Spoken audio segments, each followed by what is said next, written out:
The rain in the city did not simply fall, it wept against the world, a relentless, gray curtain that turned the streets into rivers of melancholy. But inside the Grandview Public Library, the storm was nothing more than a distant, rhythmic drumming on the high, vaulted skylights. Here, the air was thick with the scent of vanilla, decaying paper, and the hush of 1,000 suspended lives waiting to be read. For Amelia, this silence was not an absence of sound. It was a shield. At 24, Amelia had mastered the art of becoming part of the furniture. She moved through the towering stacks of the library like a ghost in a cardigan, her steps soundless on the worn carpet. She was the junior archivist, a title that gave her permission to hide in the shadows of the reference section, far away from the prying eyes of the main desk. To the few patrons who noticed her, she was just a blur of pale skin and chestnut hair, a girl who never spoke above a whisper and who flinched if a book was slammed too hard. They didn't know that her silence was a fortress built brick by brick after a tragedy that had stolen her voice and her family 3 years ago. They didn't know that she preferred the company of paper characters because they couldn't leave her, and they couldn't die unless she turned the page. In the library, she was safe. The world outside had sharp edges, but here, everything was bound in leather and logic. We hide in the pages because the real world has too many sharp edges. It was a Tuesday, late in the evening, when the heavy oak doors of the main entrance groaned open, admitting a gust of wind and a man who looked like he had walked straight out of a tragedy. Benjamin Mercer did not enter a room. He haunted it. He was soaking wet, his expensive black trench coat heavy with rain, dripping onto the marble foyer. He was tall, with a build that suggested a physical strength he no longer cared to use, his shoulders hunched against an invisible weight. His face was a landscape of severe, devastating beauty, high cheekbones, a jaw shadowed by stubble, and eyes the color of a winter sea, dark and turbulent. He was famous, of course. The world knew him as the literary prodigy who had written The Architecture of Grief, the novel that had shattered sales records and won every award in existence. But the world also knew him as the man who had stopped writing 2 years ago, the day his fiancée died in a car accident he had survived. Since then, Benjamin Mercer had become a specter, a recluse who lived in a sprawling, empty mansion on the cliffs, protected by his fortune and his bitterness. He wasn't supposed to be here. He was supposed to be in Paris, or secluded in his estate, hating the world from a distance. Amelia was on a ladder, shelving a heavy volume of encyclopedias in the back corner, when she felt a shift in the atmosphere. It was a physical sensation, a sudden drop in pressure. She peered through the gap in the books. Benjamin walked past the main desk, ignoring the librarian who gasped and adjusted her glasses. He didn't look left or right. He walked with a singular, desperate purpose, heading straight for the restricted archives, Amelia's sanctuary. She froze. He was coming closer, bringing the scent of the storm with him, ozone, wet wool, and something sharp like expensive scotch. He stopped at the end of her aisle. He didn't see her at first, perched high on the ladder. He leaned his forehead against the end of the metal shelf, closing his eyes, his chest heaving as if he had run for miles. He looked broken, not in the way a vase breaks, but in the way a building collapses, imploding from the inside out. Amelia knew she should speak. She should tell him this area was for staff only. But her voice, always a reluctant traitor, died in her throat. She watched him, captivated by the raw, naked agony on his face. He reached into his coat pocket and pulled out a small leather-bound book. It wasn't one of his own novels. It was a diary. The cover was scorched, as if it had been pulled from a fire. He gripped it so tightly his knuckles turned white. "I can't read it," he whispered to the empty air. His voice was a rasp, a sound of gravel and velvet. "I can't open it." Amelia's heart hammered against her ribs. She shifted her weight, and the ladder gave a soft, traitorous squeak. Benjamin's eyes snapped open. He spun around, his gaze locking onto her. The vulnerability vanished instantly, replaced by a wall of cold, defensive fury. He looked up at her, his eyes narrowing. He didn't see a fan. He didn't see a person. He saw an intruder in his private hell. "How long have you been watching me?" he demanded, his voice low and dangerous. Amelia scrambled down the ladder, her hand shaking. She clutched the encyclopedia to her chest like a shield. I work here," she stammered, her voice barely audible. "I was just shelving." Benjamin stepped closer, towering over her. He looked at her simple clothes, her terrified eyes, her lack of pretense. He was used to women who looked at him with hunger or pity. But this girl, she looked at him with recognition, as if she knew exactly what the weight in his pocket felt like. "You should learn to make more noise," Benjamin snapped, though the bite in his tone lacked true malice. It was exhaustion. "It's impolite to sneak up on the dead." "You're not dead," Amelia whispered, surprising herself. Benjamin let out a harsh, humorless laugh. "Aren't I?"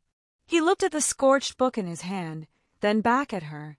A strange impulse seemed to seize him, a desire to test the limits of her quietness. He held the book out to her. "Do you know what this is?" he asked. Amelia shook her head, her eyes wide. "It's the ending," Benjamin said, his voice devoid of hope. "And I don't have the courage to read it. I came here because I thought being surrounded by a million other words might drown out the ones in here. But it's too quiet." The silence was not empty. It was full of things he could not say. He looked at her, searching for something, judgment, perhaps. But Amelia didn't judge.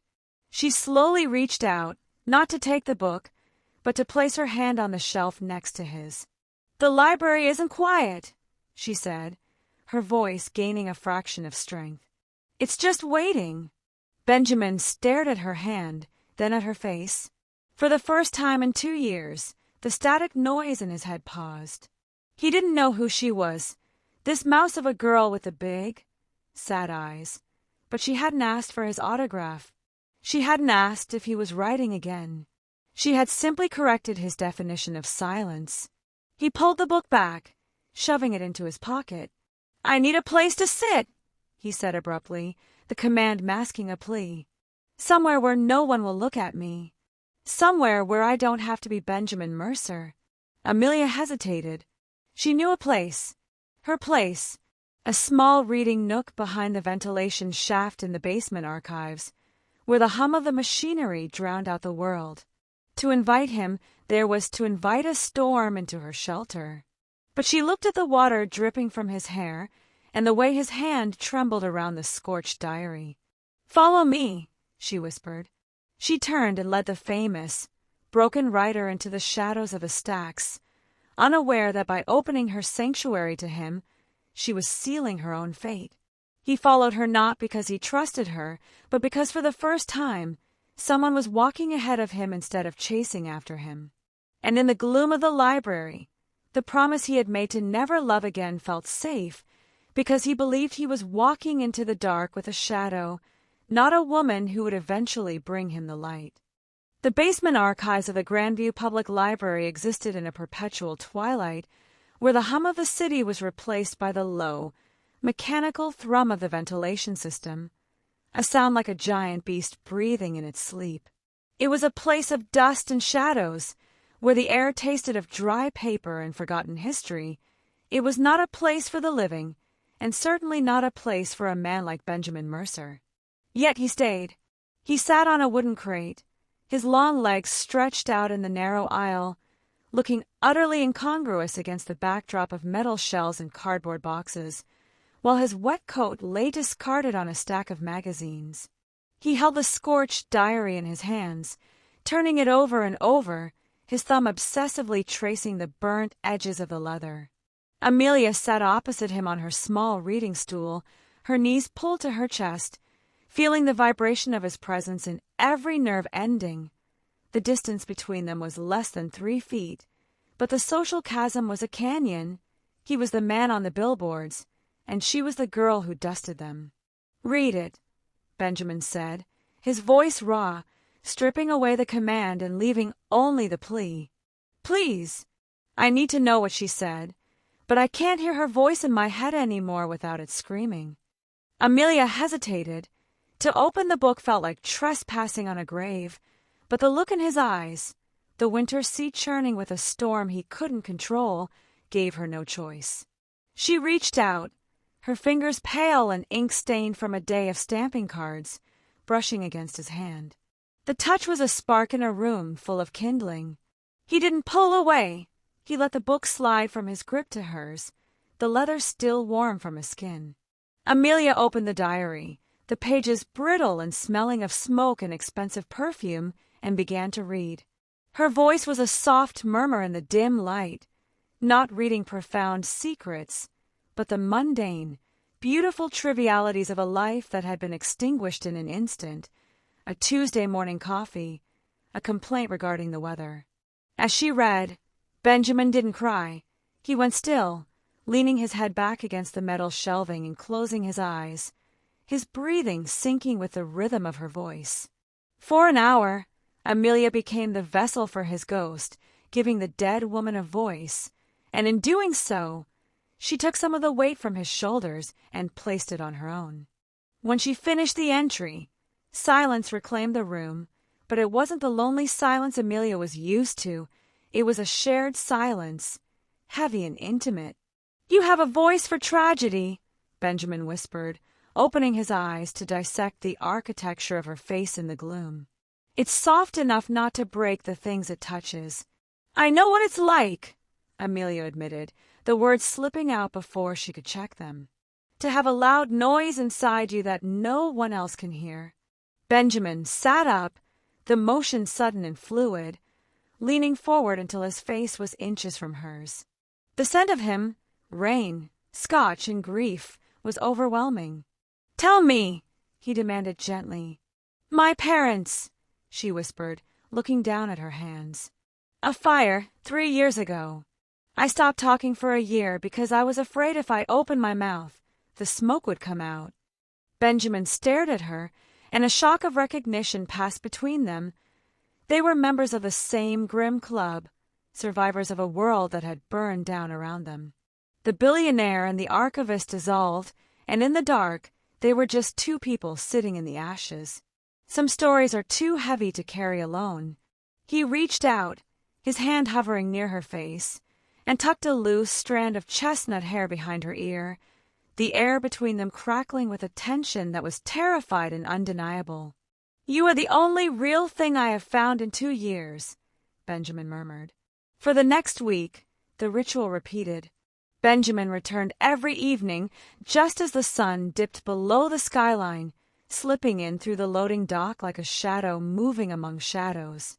They created a world in that basement, a fragile bubble suspended outside of time and class, never speaking of the future, never speaking of the world upstairs where he was a king and she was a servant. But the world upstairs does not tolerate secrets. On the 7th night, the bubble burst. Amelia was reading a passage about a summer garden when the heavy fire door at the end of the corridor slammed open, the sound echoing like a gunshot. "Benjamin!" The voice was sharp, polished, and demanding. A woman strode into the archives, dressed in a white power suit that glowed in the dim light, her heels clicking aggressively on the concrete like a countdown.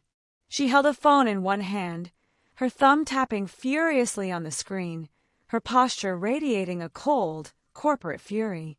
This was Eleanor Vance, Benjamin's agent and the gatekeeper of his empire, a woman who monetized grief and packaged tragedy for the bestseller list.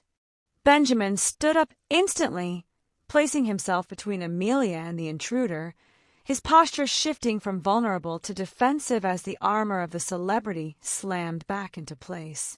"Eleanor," he said, his voice cold, "you are trespassing."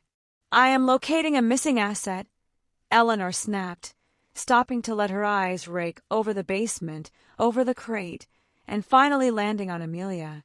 She looked at Amelia's cardigan, her messy hair, the dusty book in her lap, and she didn't see a person. She saw a PR disaster. "So this is where you've been," Eleanor said, a cruel smile twisting her lips. "Hiding in a cellar with a mouse." "Leave her out of this," Benjamin warned, his hands clenching into fists. "I can't leave her out, Ben." Eleanor stepped closer, holding up her phone as if framing a shot. "The press is starting to ask questions. They want to know why the grieving genius is sneaking into a public library at night. Do you know what it looks like? It looks like you're recovering, and a recovered Benjamin Mercer doesn't sell books." She turned her gaze to Amelia, dissecting her worth with a single look. "And who is this?" "A fan. A little groupie hoping to be the next chapter." "She is a friend," Benjamin said, but the words sounded weak against Eleanor's sharp reality. "A friend?" Eleanor laughed, a dry, humorless sound. "Ben, look at her. She's the help. You are a brand. If the paparazzi get a photo of you down here with her, they won't write a love story. They will write a joke. They will destroy her just to get a headline about you." Amelia shrank back against the shelving, the book clutching to her chest. "They will destroy her." The words echoed the title of her own fear. Eleanor walked up to Benjamin and placed a hand on his arm, her voice dropping to a whisper that carried in the silence. "You promised the publishers a memoir of grief, Ben. Not a sordid little affair in a basement. If you care about this girl, you will walk away. Because if you don't, I will have to do my job, and my job is to clear the debris from your path." She looked pointedly at Amelia, her eyes devoid of warmth. "And she looks very breakable." Benjamin went rigid. He looked at Amelia, his eyes wide with a sudden, terrifying realization. He had thought the basement was a sanctuary, but he had just led the wolf to her door. He saw the fear in Amelia's eyes, and he knew Eleanor was right. His world, the cameras, the critics, the relentless public eye, would chew Amelia up and spit her out. He had to make a choice, protect his heart or protect her life. Benjamin stepped back, breaking the invisible thread that connected him to Amelia, his face closing off as the winter sea froze over. "Go back to the car, Eleanor," Benjamin said, his voice dead. "I'm coming." Eleanor smirked, victorious, turning to walk out and leaving the door open. Benjamin looked at Amelia one last time, but he didn't say goodbye. He couldn't. To speak would be to crumble. He turned and walked away, following the agent, leaving Amelia alone in the dust and the dark. The silence returned, but now it wasn't a shield. It was a weight, crushing her breathless. 3 days of silence is a lifetime when you are waiting for a voice that has become your oxygen. The Grandview Public Library returned to its dusty equilibrium, but for Amelia, the stacks no longer felt like a sanctuary. They felt like a cage. She moved through her shifts in a haze, her ears straining for the sound of the loading dock door opening, for the heavy tread of expensive shoes on concrete. But there was nothing, just the hum of the ventilation and the crushing weight of her own foolishness. She told herself he was protecting her. She told herself that the man who had tucked her hair behind her ear with a trembling hand was real, and the man who had walked away with the agent was the mask. But doubt is a weed that grows fast in the dark. We break our own hearts by expecting the world to be softer than it is. On Friday afternoon, the silence was shattered, not by Benjamin, but by the world he inhabited. The library's break room was a small, windowless box that smelled of stale coffee. A flickering television, mounted in the corner, usually played the local news on mute. But today, the volume was turned up. A crowd of librarians and staff was gathered around it, whispering excitedly. Amelia walked in to get her bag, intending to leave early. She froze. On the screen, bathed in the harsh, unforgiving light of a press conference, sat Benjamin Mercer. He looked impeccable. The stubble was gone, his hair was styled, and he was wearing a suit that looked like armor. He sat next to Eleanor Vance, who was beaming like a predator who had just swallowed a canary. The banner at the bottom of the screen read, "Literary Genius Returns. The memoir is finished." Mr. Mercer, a reporter shouted. For 2 years, you've been a ghost. What changed? What brought you back to the page? Amelia stepped closer to the screen, her breath hitching. She waited. She waited for him to mention the library. She waited for him to mention the quiet. She foolishly, desperately waited for him to mention her. Benjamin looked into the camera. His eyes were the color of the winter sea, but they were frozen over. There was no storm in them today, just a dead, flat calm. I realized, Benjamin said, his voice smooth and rehearsed, that grief is a solitary journey. I had to go into the dark alone to find the light. There was no one else, just me and the memory of what I lost. There was no one else. The words hit Amelia like a physical blow. She staggered back, her hand flying to her mouth to stifle a sob.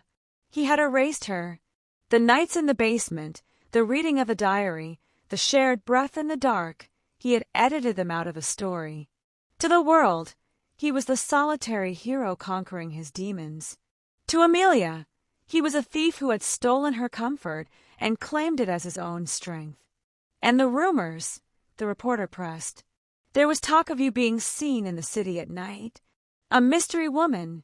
Eleanor leaned into the microphone before Benjamin could answer. Benjamin has been conducting research, she said smoothly. He immerses himself in the environments of the city to capture the atmosphere. Any interactions were purely observational. Material for the book. Benjamin didn't correct her. He didn't look angry. He simply nodded, a silent accomplice to her lie. Observational, Amelia whispered, the word tasting like bile. She turned to run, to escape the image of his perfect, lying face, but the break room door opened. Eleanor Vance stood there. She wasn't on the screen anymore. She was in the room, smelling of smoke and expensive ambition. She held a sleek leather portfolio. The other librarians scattered, sensing the shark in the water, leaving Amelia alone with the woman who held the leash. You watched it, Eleanor stated. It wasn't a question. Why are you here? Amelia asked, her voice shaking. To tie up loose ends, Eleanor said. She walked to the small laminate table and placed the portfolio down. She opened it and slid a check across the surface. It was for $5,000. The memo line read, consulting fee. Benjamin wanted you to have this, Eleanor lied. She did it effortlessly, with the grace of a woman who had built a career on fiction. For your time, for reading the diary. He said your voice helped him find the rhythm for the final chapter. He's very grateful for the service. Service! Amelia looked at the check. It wasn't a gift. It was a transaction. It reduced the most intimate moments of her life to a business expense. He finished the book, Amelia, Eleanor said, her voice dropping to a faux sympathetic purr. He's moving back to Paris next week. The estate on the cliffs is being sold. He's closing the door on this tragic chapter of his life. And that includes you. She leaned in, her eyes cold. He liked you, dear. He really did. But you were a bandage. You cover the wound until it heals. And then, well, you throw the bandage away. You don't frame it. Amelia felt a cracking sensation in her chest, a fissure running deep through her soul. She looked at the check, then at Eleanor. She realized with a devastating clarity that Benjamin hadn't just left her to protect her. He had left her because he was done with her. She was the rough draft he had burned to write the masterpiece. The silence was not empty. It was full of the lies he let others tell. I don't want his money, Amelia whispered. Don't be stupid, Eleanor snapped. Take it. Buy yourself some new clothes. Fix your hair. Pretend this never happened. Because in Benjamin's world it didn't. Eleanor turned and walked out, her heels clicking a victory march on the linoleum. Amelia stood alone in the break room. The TV was still blaring. Benjamin was smiling for the cameras, shaking hands, looking like a man reborn. He looked whole, and he had used pieces of her to fix himself. She looked at the check on the table. It was more money than she made in 3 months. It was freedom from her debts. But it was also a shackle. She didn't tear it up. She didn't scream. She went numb. A cold, protective layer of ice formed over her heart, the same ice she had seen in Benjamin's eyes. She picked up the check and put it in her pocket, not because she wanted it, but because it was the only thing she had left of him. A receipt for a broken heart. She walked out of the break room, past the stacks of books she had loved, past the shadows where they had sat together. She walked to the main desk and handed her keys to the head librarian. "I quit," Amelia said softly. "But where will you go?" the librarian asked, shocked. "Somewhere quiet," Amelia replied. She walked out of the heavy oak doors and into the rain. She didn't look back. She walked into the gray city, invisible once again, but this time the silence inside her wasn't a sanctuary. It was a tomb. Benjamin Mercer had promised never to love again, and he had kept that vow. He hadn't loved her. He had just consumed her. And now she was nothing but ash in the wind. The suite at the Ritz-Carlton was a cage of silk and champagne. Outside, the city was celebrating the return of the literary king, but inside, Benjamin Mercer was suffocating. His bags were packed by the door, stamped with tags for Charles de Gaulle Airport, and Paris was waiting, but the legacy felt like a tomb. Eleanor sat on the velvet sofa, scrolling through the glowing reviews of the press conference with a glass of vintage red wine in her hand. "It's perfect, Ben," she murmured, not bothering to look up. "The pre-orders are breaking records. They love the solitary genius angle. It's romantic tragic." Benjamin stood by the window, staring at the rain-slicked streets below, feeling hollowed out, a husk of a man stuffed with straw and presented to the public. He kept hearing the echo of his own voice on the television. There was no one else. It was the lie that had bought his freedom, but the cost was his soul. He turned to grab his coat, needing air, when he saw the leather portfolio Eleanor had left open on the desk. A crisp, formal document was sticking out, stapled to a signed release form. He walked over and pulled it out. It wasn't a casual note. It was a bank transfer authorization. Payee, Amelia Hart. Amount, $5,000. Description, NDA and consultation services. Below it was Amelia's signature, shaky, reluctant, but there. The world stopped spinning. "What is this?" Benjamin asked, his voice deceptively quiet. Eleanor glanced up, unbothered. "Loose ends, darling. I told you. I handled the girl." She signed the release and took the transfer by the way. Didn't even hesitate. Proves my point. She was just looking for a payout. Benjamin stared at the paper, his mind flashing back to Amelia's hands, ink-stained, trembling, holding a book as if it were holy. He remembered her voice in the dark. "I don't charge for kindness." "You paid her to leave," Benjamin whispered, the realization turning into a white-hot rage. "You made her sign a contract to forget me, and you told her it was from me."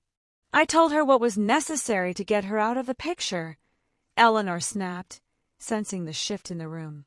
"She was a liability, Ben. A distraction. You are going to Paris. You are going to be a legend. You can't drag a librarian with you." "I am not a legend," Benjamin roared, slamming his hand onto the desk, shattering a crystal vase. "I am a man who was drowning, and she was the only one who pulled me out." He grabbed the portfolio and threw it across the room, papers scattered like snow.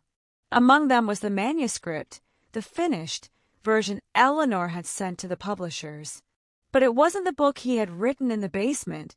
It was the old draft, the draft full of despair. "You changed the ending," he realized, looking at the pages.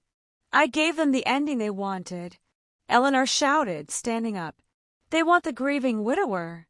They don't want a story about a man healing because of a mouse in a basement." Benjamin didn't answer. He turned and ran. He didn't wait for the elevator. He took the stairs, his heart hammering a frantic rhythm against his ribs. He ran out of the hotel, ignoring the doorman, ignoring the rain. He had to find her.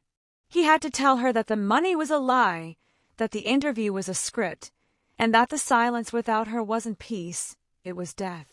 He found her address in the personnel file he had stolen from the library days ago, a detail he had kept just in case. It was a crumbling brownstone on the edge of the city. He pounded on the door. "Amelia!" There was no answer. He pounded again, though it bruising his knuckles. "Amelia, open the door. Please." The lock clicked, and the door opened a few inches. Amelia stood there, looking like a shadow of the girl he had met.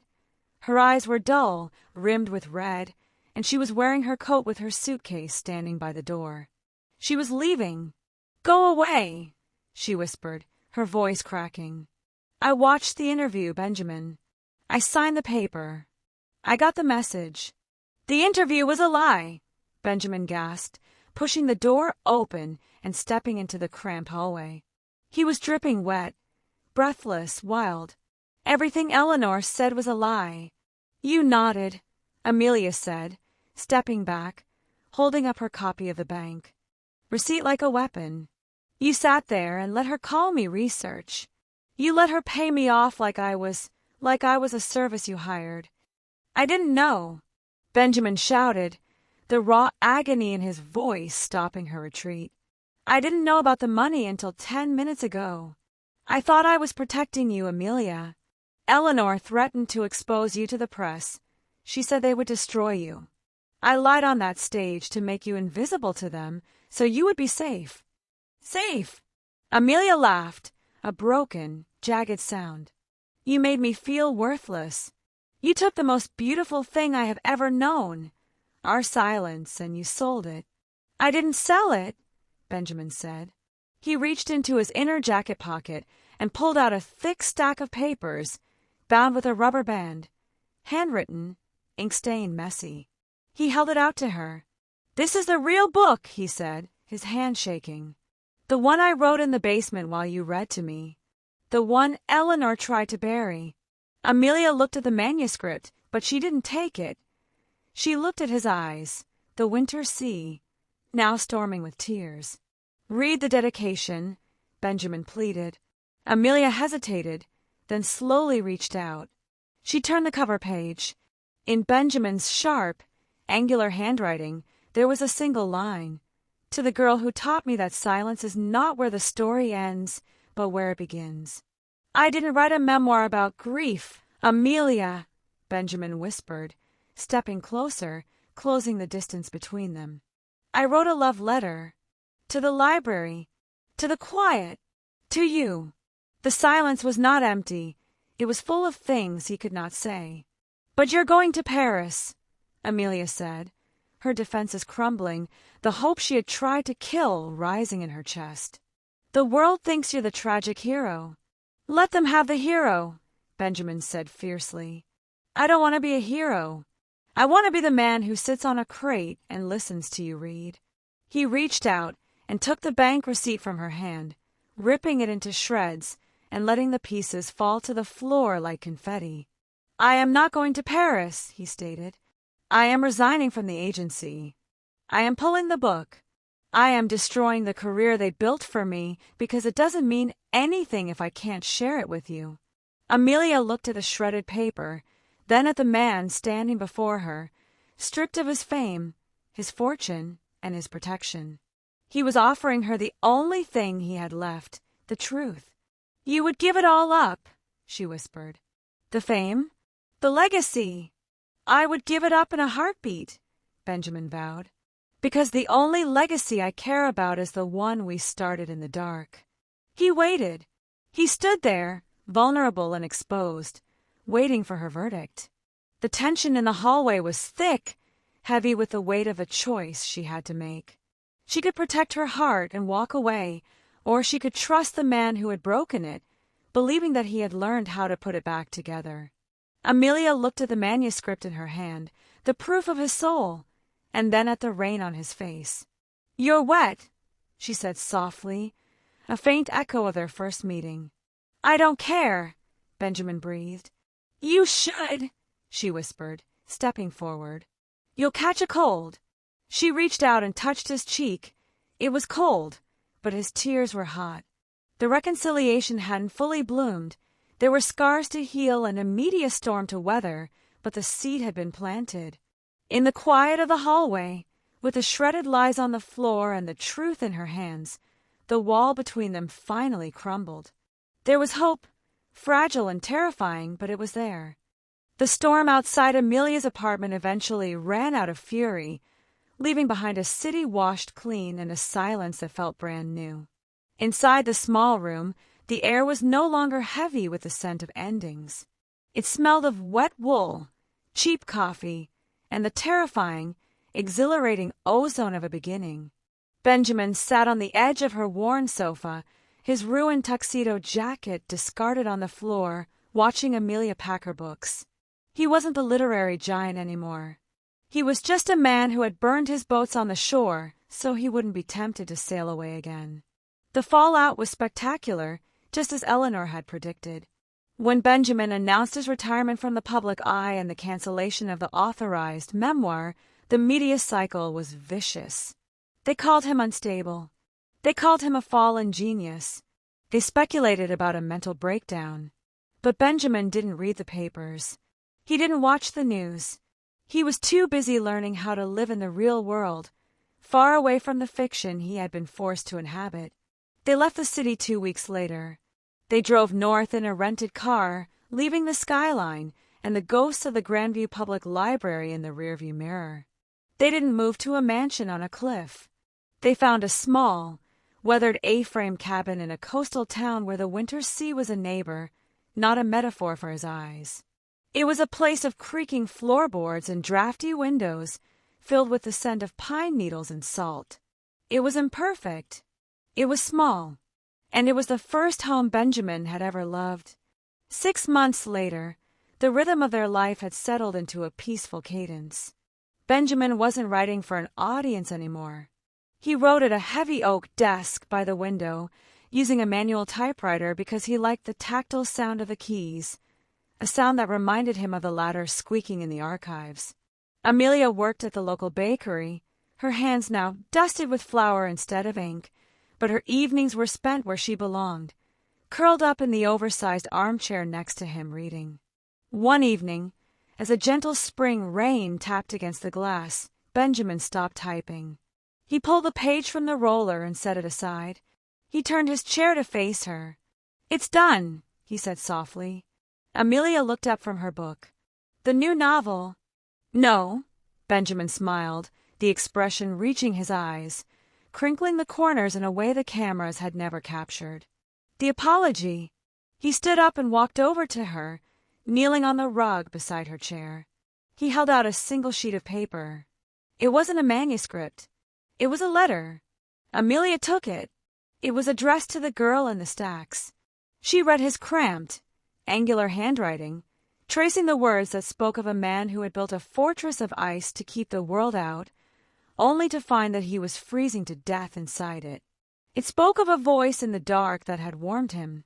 It spoke of the courage it took to be quiet in a loud world. "You saved me," Benjamin whispered, resting his head against her knee. "I was a character in a tragedy written by someone else. You handed me the pen and told me I could write a different genre."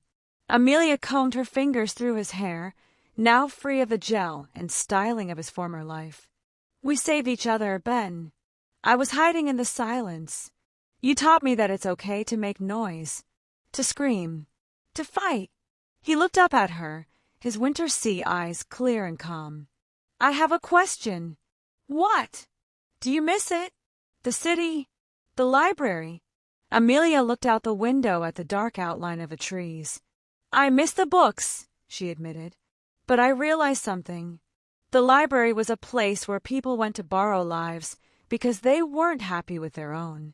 I don't need to borrow a life anymore. I love this one."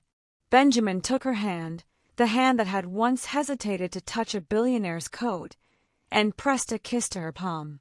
"I promised myself I would never love again," he murmured, his voice thick with emotion. "I thought love was a deficit, a thing that took pieces of you until there was nothing left. I thought if I loved, I would have to grieve again. And now? Amelia asked. Now I know that grief is just love with nowhere to go, Benjamin said. And my love has somewhere to go. It's sitting right here in this chair. The silence was not empty. It was full of things he could not say. The leitmotif returned to them, drifting through the quiet cabin, but it had transformed. It was no longer a lament of suppressed pain. It was a description of their peace. The silence between them wasn't empty because they were afraid to speak. It was full because they didn't need to. They understood each other in the spaces between the words, in the breath between the sentences. Benjamin stood up and pulled Amelia to her feet. He didn't lead her to a grand ballroom or a red carpet. He led her to the window to watch the rain. He wrapped his arms around her from behind, his chin resting on her shoulder, two silhouettes against the gray light. They had lost the fortune. They had lost the fame. They had lost the approval of a world that values volume over depth. But as they stood there, listening to the rain that had once brought them together, they knew they had won the only thing that endures. The writer who had promised never to write a happy ending had finally lived one. And the quiet girl from the library had learned that she didn't need to shout to be heard. She just needed to whisper to the right heart. Benjamin kissed her temple, a soft, lingering seal on their shared future. I love you, he said into the quiet. I know, Amelia replied. I read it in your eyes the first day. They stood together in the house built of truth, watching the storm pass, knowing that no matter how loud the thunder rolled, the walls they had built together would never fall. He went to the library looking for a place to hide from the end of his story, never suspecting that in the silence of his stacks he would find the woman who would help him write the beginning.